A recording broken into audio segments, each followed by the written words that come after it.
લુણાવાડામાં આવાસ મંજૂર કર્યા બાદ દબાણ કરવામાં આવ્યું છે. કોટેજ પાછળ આવાસ મંજૂર બાદ દબાણ કરવામાં આવ્યું. આવાસ મંજૂર બાદ દબાણની નોટિસ આપવામાં આવી. આવાસને સરકારે તકતી પણ મારી હતી, ત્યારે પરિવારના માથે આભ ફાટી નીકળ્યું. દબાણ દૂર કરવા પોલીસ સાથે તંત્ર પહોંચ્યું હતું, ત્યારે સરકારને પાછળથી ખબર પડી હતી.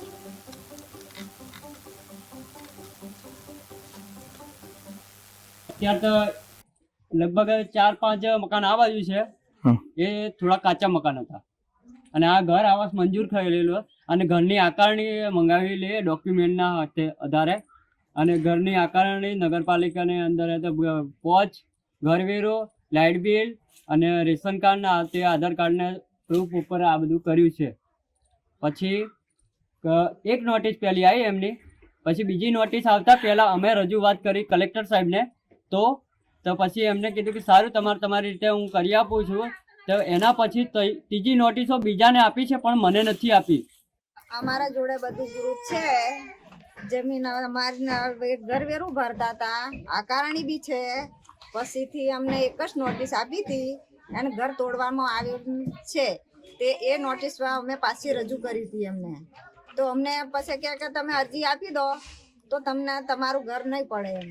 તો અમે પાછી અરજી આપી અને કાગળિયા બધા ડોક્યુમેન્ટ અમે બધા જરૂર એમને હાજર કર્યા હતા. અમારા આજ રોજ આ તો રેવન્યુ સર્વે નંબર 110 અને સિટી સર્વે નંબર 5110 આ સરકારી પડતર જમીન છે અને એમના ત્યાં અમે દબાણ આજ દૂર કરી રહ્યા છે.